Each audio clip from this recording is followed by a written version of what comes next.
vamos directamente entrando en materia de entrevista y nos acompaña el doctor Francisco Santos Calderón. Él fue dos veces vicepresidente de Colombia, a quien saludamos y damos la bienvenida desde Ecuador. Doctor, buenos días, gracias por acompañarnos a través de estos medios de comunicación.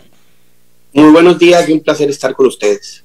Muy bien, doctor, vamos entrando directamente en materia y antes de nada, antes de entrar en materia de que estamos enfocados en hablar en esta entrevista, yo quisiera saber sobre la lección que nos deja generar estos pactos, estos acuerdos. Dos expresidentes de la República generaron estos acuerdos con sectores que fueron señalados por la sociedad. En el primer caso, Juan Manuel Santos, quien en el año 2016 generó un acuerdo en el Teatro Colón, ¿no? El Teatro Colón de Bogotá, y aquí prácticamente se generó un acuerdo. El primer acuerdo con el ex presidente de Colombia se generó con las Fuerzas Armadas Revolucionarias de Colombia, pero en el año 2009 en Ecuador se genera un acuerdo también, pero no con ningún grupo terrorista o subversivo, sino más bien con pandillas a quienes le llamaban justamente grupos urbanos. Le quiero preguntar a usted, doctor, ¿qué lecciones nos dejan estos acuerdos llevados a cabo por dos presidentes de la República?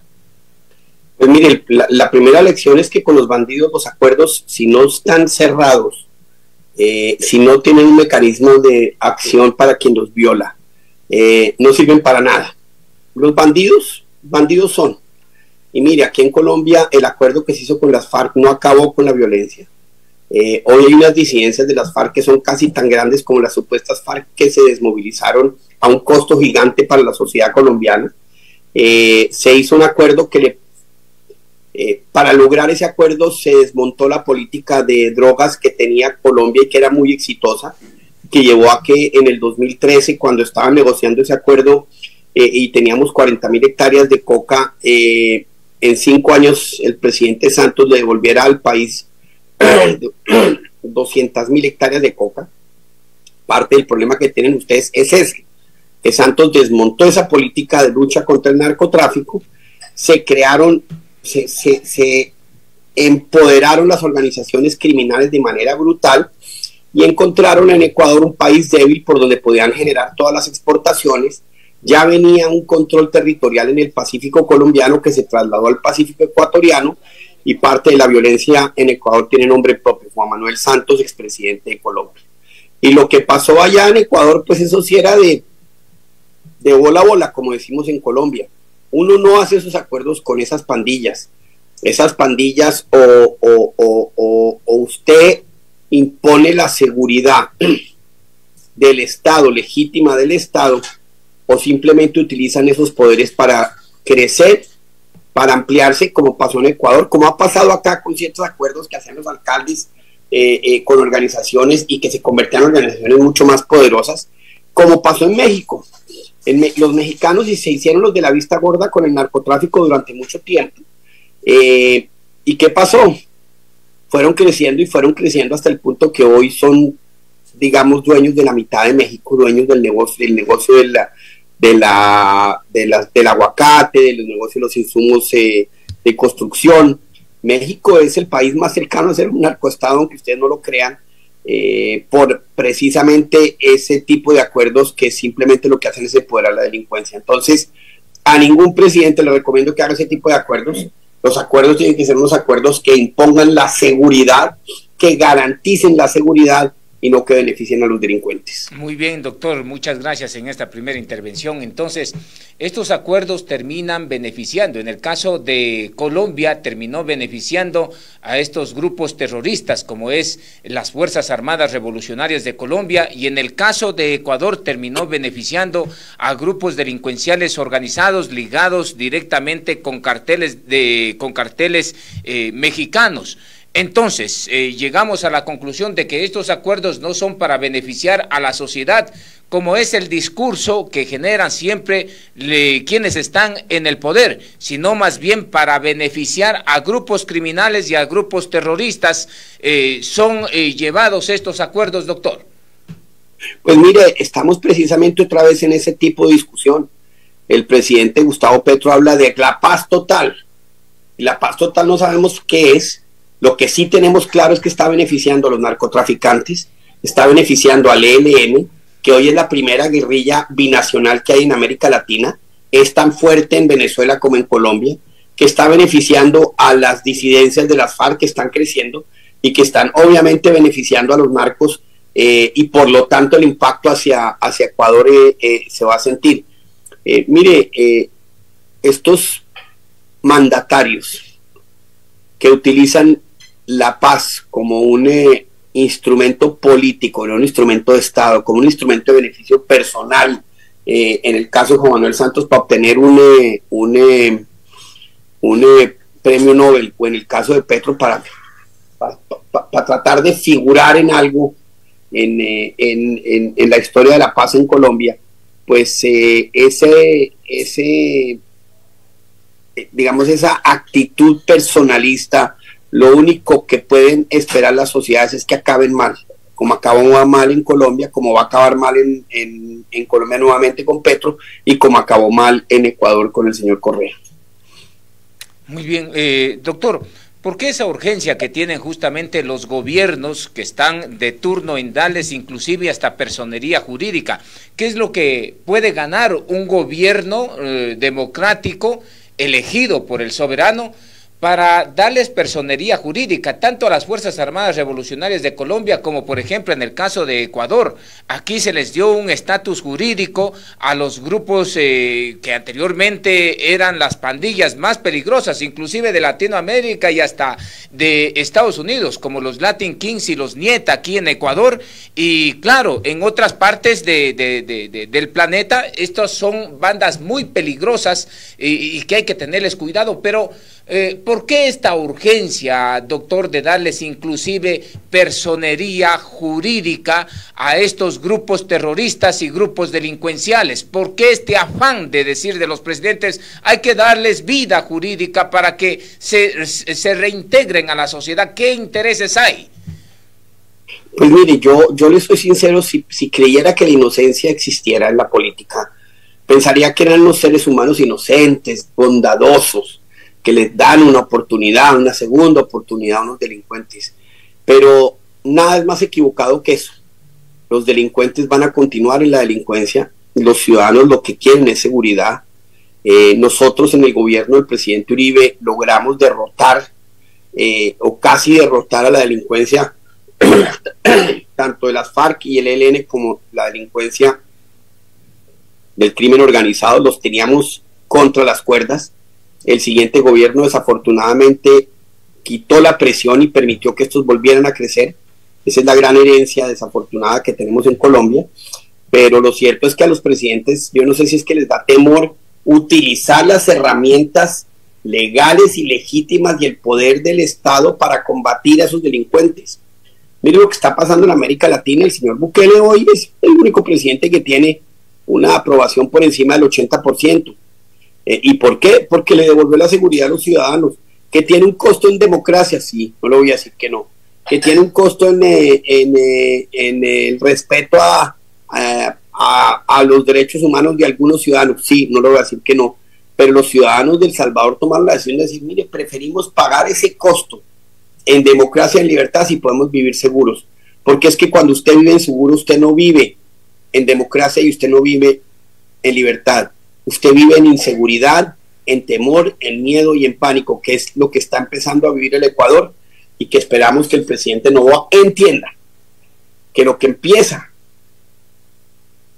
las medidas que tomó son apenas el principio de medidas contundentes que tiene que tomar contra la delincuencia en ese país.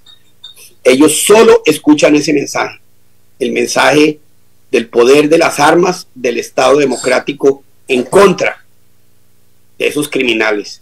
Ahí no hay discusión de ninguna otra naturaleza. Cualquier discusión es una equivocación. Pero ¿no cree que se van en contra de las políticas de los gobiernos que están en ese momento? Porque, por ejemplo, recuerde usted que aquí en Ecuador las Fuerzas Armadas Revolucionarias de Colombia se les estaba dando un estatus, mientras Colombia decía que se declare a esos grupos terroristas. Acá el expresidente de la República, hoy en calidad de prófugo de la justicia, Rafael Vicente Correa Delgado, decía que eran grupos beligerantes, que no eran terroristas ni nada de eso, pese a la insistencia que tenía Álvaro Uribe sobre aquello.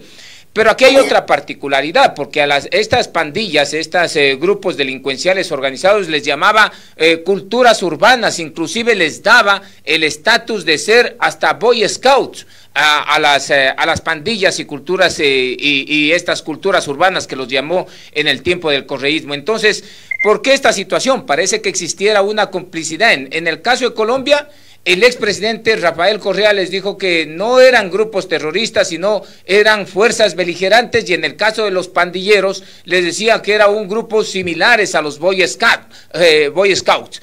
¿Hay una complicidad en este momento de parte de quienes están en su momento en el gobierno, o por qué se les da esas nominaciones tan laxas, tan suaves? Pues mire, en el caso de las FARC era complicidad absoluta. Está demostrado en el computador de Raúl Reyes, el que recuperamos cuando nos tocó ir, bombardear dentro de Ecuador un campamento de las FARC, matar a Raúl Reyes, el segundo comandante de las FARC, que vivía tranquilito en Ecuador. A los ecuatorianos se les olvida eso, que allá la FARC vivía tranquilo, que allá el presidente Correa le dio toda la tranquilidad a la FARC de poder estar allá y manejar la operación. Y parte del problema que hoy tiene Ecuador, de ese corredor territorial de violencia, que es el Pacífico, que es la zona fronteriza, arranca con esa licencia que le dio Correa y sus acólitos a las FARC, pues hace parte de una mirada ideológica totalmente complaciente con esos grupos violentos, como la que tiene Chávez y la que tuvo Chávez y la que hoy tiene Maduro. Las FARC y el ELN viven tranquilamente en Venezuela, operan tranquilamente en Venezuela, extorsionan tranquilamente en Venezuela, secuestran tranquilamente en Venezuela, negocian coca tranquilamente en Venezuela, negocian en oro ilegal tranquilamente en Venezuela, esclavizan a los indígenas en las minas de oro tranquilamente allá en Venezuela, hacen toda clase de horrores en Venezuela, y eso era un poco lo que Correa pensaba, lo que Correa permitía y lo que Correa aceptaba con la presencia de las FARC y en parte del ELN tranquilamente allá en Ecuador. Esa es una parte de la historia que es de complicidad absoluta, y más que de complicidad de objetivos comunes, que era lo que tenían. El tema de las bandas es que piensan que pueden, si hacen unos acuerdos se va a mejorar la seguridad, y no entienden que esos acuerdos lo único que hacen es beneficiar a las organizaciones criminales, con un agravante: al abrir todo ese tema de migración que abrió el señor Correa en Ecuador, adivinen qué les llegó: la mafia albanesa, una de las mafias más poderosas que hay en el mundo, y que hace parte fundamental hoy de la estructura criminal en Ecuador.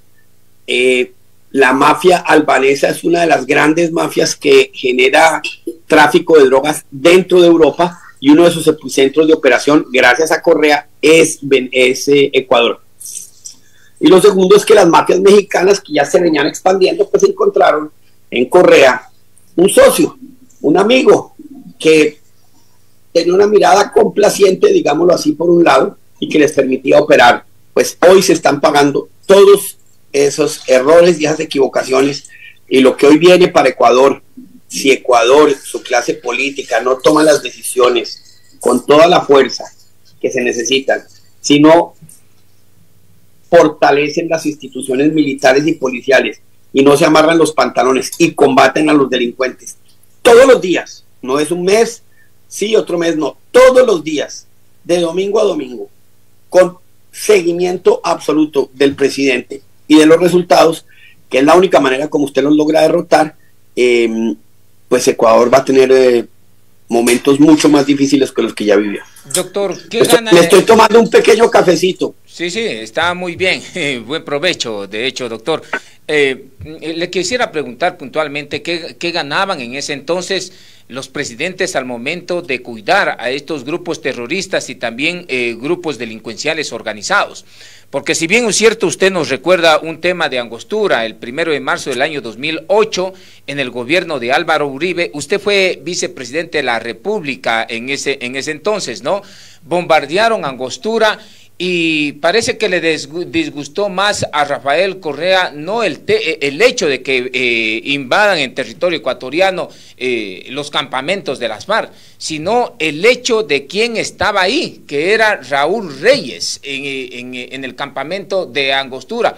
¿Por qué se disgustó tanto? No el hecho de que se invadió Ecuador, repito nuevamente, sino el hecho de que en ese campamento estaba Raúl Reyes. ¿Qué es lo que podría implicar en este caso Raúl Reyes estando dentro de esto y que grupos militares tengan ese tipo de información? Ese hecho, el 1 de marzo, lo expuso a Rafael Correa y a su organización política a su ligamiento con este grupo que ustedes lo consideraban terrorista, ¿o qué es lo que pasó claramente ahí, doctor? No solo nosotros lo considerábamos terrorista, la Unión Europea lo consideraba terrorista, Estados Unidos consideraba y considera a las FARC terroristas, esa sigue siendo una organización terrorista, pero es que había una complicidad. Acuérdese que cuando llega Chávez, cuando llega Correa, cuando llega Evo Morales, cuando llega toda esa cúpula del populismo del siglo XXI que destruyeron los países, y la crisis de América Latina, la crisis de Venezuela, mire, el país más rico del continente, 7 millones de ciudadanos han tenido que irse y el resto de ciudadanos allá se están muriendo de hambre. El país más rico. Argentina, el segundo país más rico, tercer país más rico de América Latina. Mire la pobreza en la que están. La pobreza subió del 25% por encima del 55%. La pobreza, bajo el gobierno de los Kirchner y de ese populismo. Miren ustedes, la crisis que están es producto de las decisiones que tomó Correa. La crisis fiscal hoy de Venezuela fue todo ese endeudamiento con los chinos para que hicieran represas que no funcionaban y que no funcionan, para que hicieran toda clase de obras corruptas que no benefician a los ciudadanos del Ecuador. Esa crisis fiscal es la que tiene hoy Ecuador así sin la capacidad y el margen de maniobra que se necesita para fortalecer el aparato de seguridad y de justicia. Pero en esos momentos, esos tres lo que pretenden es darle mucha beligerancia a las FARC y al ELN, contrarrestar el único gobierno de centro derecha que había en ese entonces y que luchaba y que ponía la cara y que defendía al sector privado y que defendía las libertades. Entonces, necesitaban arrinconar a nuestro gobierno y la manera de arrinconarlo era darle todos esos beneficios a las FARC, al ELN, como hoy lo siguen teniendo en Venezuela, como los tuvieron con Correa en Ecuador hasta que nos tocó entrar, no a bombardear Ecuador, y yo sé que es a bombardear a las FARC, que estaban allá. El número 2 de las FARC estaba allá en Ecuador, y pues esa decisión que dio de baja a Raúl Reyes, después nos facilitó rescatar a Ingrid Betancourt, rescatar muchos militares. Eso tuvo tremendas implicaciones después dentro de la lucha de Colombia contra el terrorismo. Fue una operación muy exitosa que nos dio muchos resultados, pero que hubiéramos querido nunca tener que hacerla si Correa hubiera cooperado con el gobierno colombiano. Pero Correa era cómplice de las FARC. Muy bien, doctor, ¿no se le avisó justamente al ese entonces presidente Rafael Correa, hoy en calidad de prófugo? ¿Temían que la información se les fugue? Y le digo aquello porque le voy a poner en contexto algo. Aquí en Ecuador se desarrolló un operativo la Fiscal General de la Nación, el caso Metástasis, ¿no? Y curiosamente, en un Twitter, que lo tengo aquí en mis manos, lo imprimí, Y miren lo que dice, tenemos información, un contacto fidedigno nos comenta que se realizó hoy en la madrugada, que se realizará hoy en la madrugada un allanamiento nacional grande contra gente que está molestando a los 10-20. Ha designado 57 fiscales para el operativo estaría dirigido para obstruir el proceso de concurso del Consejo de la Judicatura. Por este Twitter, en el contexto del caso Metástasis, a Rafael Correa se lo denominó aquí en el Ecuador como el campanero, ¿no? El campanero porque cuando publica esto todavía no se realizaba un operativo. Y cuando la fiscal realiza el operativo, se escapan cerca de 7 personas involucradas. Por lo cual se ganó el adjetivo de ser campanero. Ahora, en el caso de Angostura, si ustedes pasaban la información, corrían el riesgo de que Rafael Correa sea un campanero de estos grupos terroristas. No solo corríamos el riesgo, estábamos seguros. Estábamos seguros de que si le avisábamos a Correa, Correa le avisaba a las FARC. Estábamos totalmente seguros. Entonces, por eso no le avisamos, porque sabíamos de la complicidad. Es más, acuérdese que unos años antes, en el 2003, trabajamos con el gobierno de Ecuador para lograr la captura y extradición de Simón Trinidad. Que lo cogieron en Quito. Se lo capturó en Quito. Sí, se hizo con el presidente de entonces, que no me acuerdo quién era, y se trabajó perfectamente, y el señor Simón Trinidad fue capturado en Quito, extraditado a Colombia, y de Colombia fue extraditado a los Estados Unidos, y era porque había confianza, y era porque había seguridad, y era porque teníamos intereses comunes. El señor Correa, su interés común estaba con las FARC.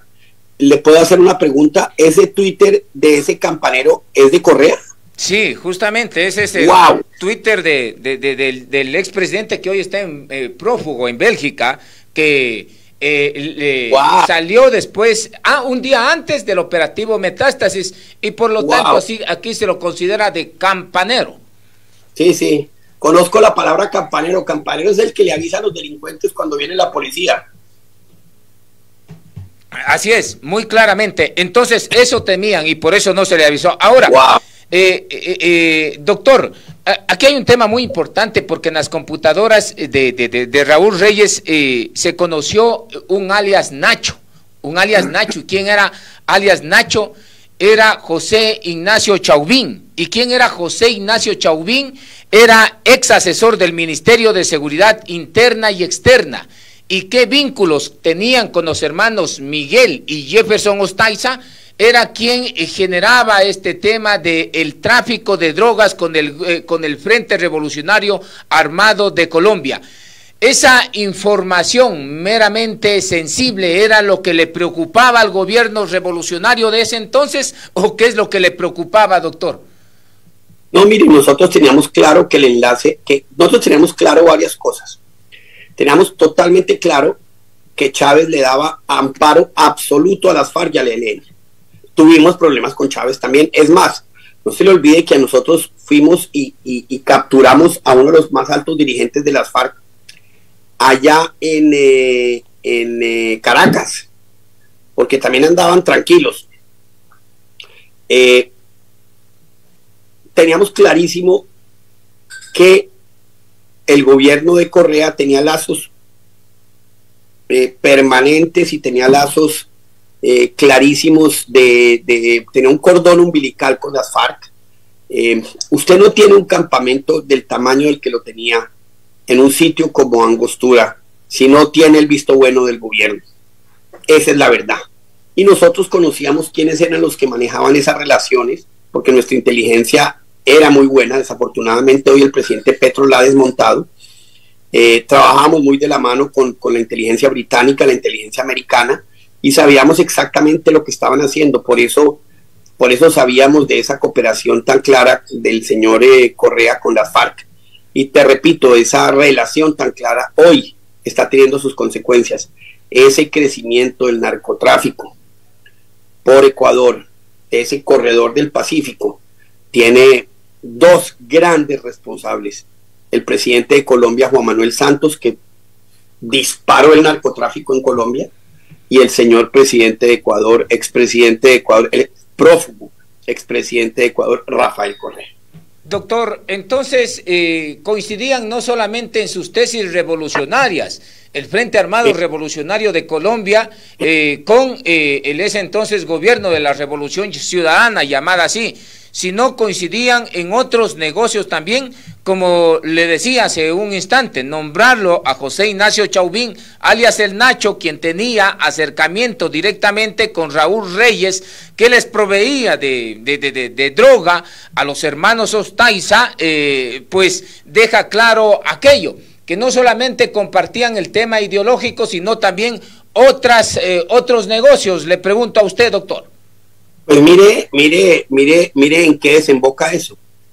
En el crecimiento del narcotráfico, obviamente en Ecuador, como desembocó en el crecimiento inmenso del narcotráfico en Venezuela. El cartel de los soles, los militares involucrados en el negocio del narcotráfico. A pesar de que el 95% de los militares se mueren hoy de hambre en Venezuela, el otro 5% vive riquísimo con negocios de la droga. Hoy los 2 epicentros gigantes de exportación de coca del mundo se llaman Ecuador y Venezuela. Y la razón es Chávez, Maduro, Correa. Muy bien. Y el elemento articulador de ese proceso fue el proceso de paz del presidente Juan Manuel Santos con las FARC, que disparó el narcotráfico en Colombia. Es que imagínese, mire, póngase esto en la cabeza, para que vean el daño que hizo esa decisión del presidente Santos. Nosotros llegamos en el 2002 con 180.000 hectáreas de coca. Nos costó 10 años de esfuerzo brutal bajarlo a 40.000 hectáreas. En el año 2012 el presidente Santos todavía mantenía la política. Él entró en el 2010, nosotros terminamos en el 2010. En el 2013 él cambió la política antidrogas y al bajarlo a 40.000 hectáreas, que era un éxito brutal, que era disminuir el problema, en 2013, 2014, 2015, 2016, 2017 y 2018, en 6 años logró subirlo a 200.000 hectáreas de coca otra vez. Eso lo único que hizo fue enriquecer a todos los bandidos, a todos los criminales, a todos los zampones, Colombia, de Venezuela y de Ecuador, y generarle a las 3 sociedades y a los 3 países los problemas que hoy tienen. Entonces, digamos, ese es el eje articulador de los problemas que hoy tiene de inseguridad la región.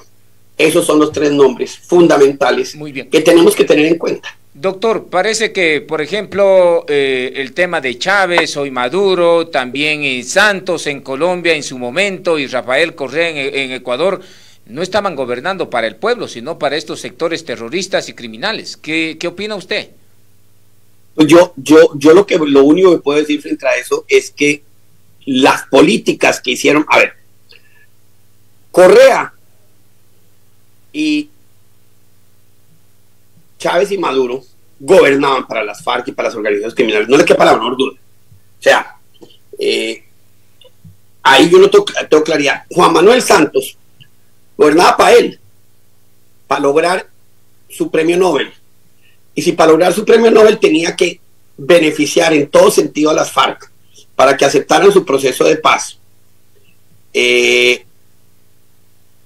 aceptar todo lo que estaba pasando en Venezuela, todo ese crecimiento del ELN en Venezuela, todo ese crecimiento de las FARC en Venezuela, y hacerse el de la vista gorda, pues sí, también. ¿Qué fue lo que pasó? Se hizo el de la vista gorda durante 8 años, logró su premio Nobel, logró su proceso de paz, pero lo que no logró fue la paz en Colombia, y lo único que nos dejó fue mayores problemas a Colombia, a Venezuela y a Ecuador. Muy bien. Y en Ecuador la situación se nos complicó en el año 2008 con una nueva constitución que nos dieron a los ecuatorianos, en donde en el artículo 416 de esta constitución habla sobre un tema de la ciudadanía universal, ¿no? En el gobierno de Rafael Correa hoy en calidad de prófugo, ¿para qué cree que sirve, doctor, esta ciudadanía universal que dejó abierto justamente Correa? Decía que la patria grande, la patria de José Martí, todo aquello, ¿no? Una sola patria, decía él, terminaría beneficiando a todos los latinoamericanos, pero benefició a todos los latinoamericanos cuando en Ecuador se pone una ciudadanía universal, cero restricción para cualquier ciudadano que venga de cualquier parte del mundo hacia el Ecuador. ¿Terminó beneficiando esto a los ecuatorianos o la pregunta sería ¿a quién terminó beneficiando, doctor?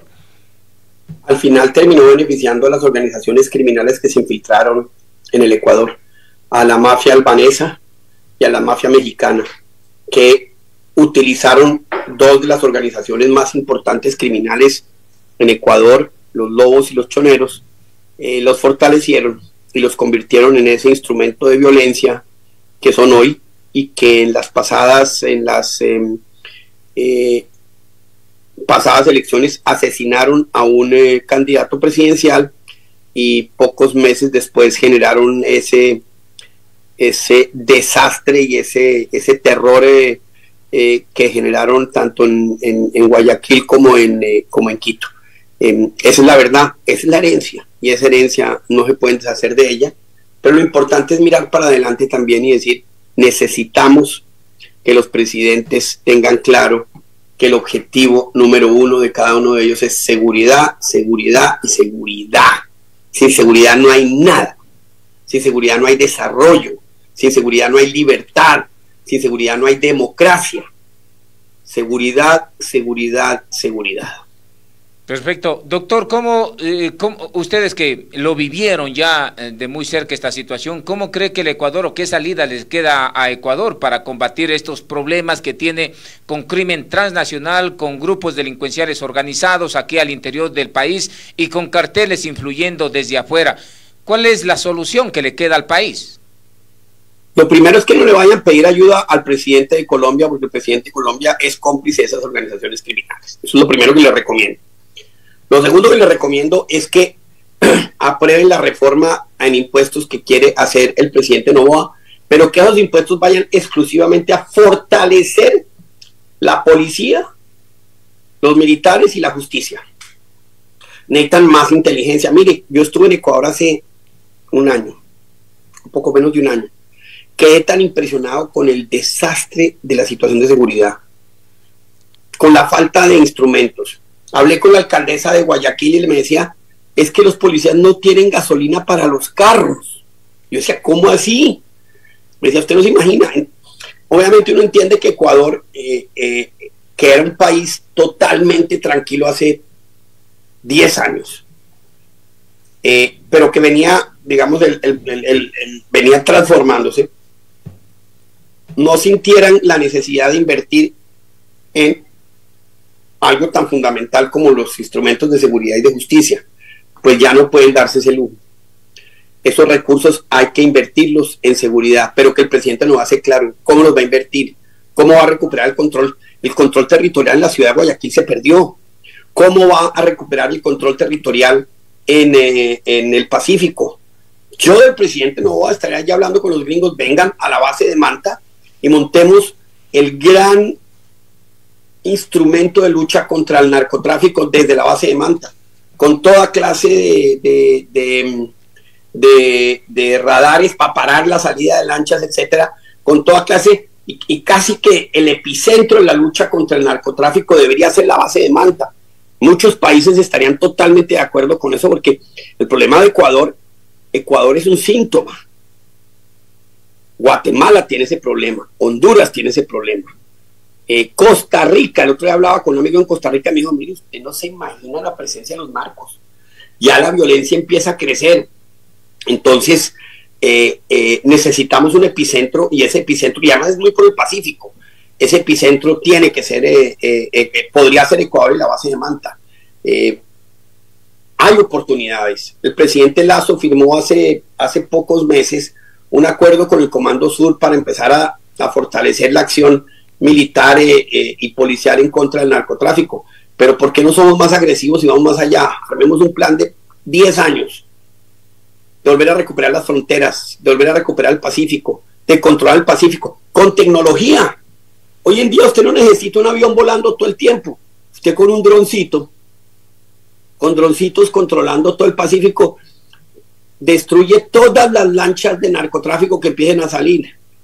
Hoy usted con fotografías satelitales puede encontrar los sitios de coca, los lugares de transferencia, los lugares de acumulación, todo sin ningún problema. Entonces, yo creo que Noboa, vamos a ver, y el liderazgo es fundamental que esté ahí, porque si algo transforma la seguridad de un país es el liderazgo. Y lo de Bukele. Lo de Bukele fue decisiones. Perfecto. Vamos a ver si Noboa las tiene. Doctor, unas respuestas muy cortas le voy a pedir en honor al tiempo que me sigue acá. A ver, el tema del dinero y la reforma que usted dice, pues creo que no es posible, porque dentro de la Asamblea Nacional se necesita una reforma tributaria que ha propuesto el presidente Daniel Noboa, pero sin embargo, el bloque de la Revolución Ciudadana, que es muy aliado a Rafael Correa, dice que eso no es, ellos no van a aprobar. ¿Qué mensaje le están dando? Brevemente, doctor, por favor, porque estoy casi sin tiempo. Que son corresponsables de la situación de inseguridad que está pasando. A cada uno de esos que votaron y que van a votar en contra de esa plata para la justicia, para la seguridad, hay que ponerlo en la picota pública. Hay que mostrarlo y decir, este señor no quiere que usted tenga seguridad, esta señora no quiere que usted tenga seguridad, este congresista no quiere que usted tenga seguridad, hay que montarse, porque esa es la verdad. Que el costo político sea muchísimo más alto y verá que empiezan a cambiar. Perfecto. Yo le quiero agradecer al doctor Francisco Santos Calderón, fue 2 veces vicepresidente de la República de Colombia, por atender esta entrevista con este medio de comunicación. Doctor, le quedo agradecido y siempre abierto al tema de análisis y al tema de diálogos acá en el Ecuador. Muchas gracias a ustedes.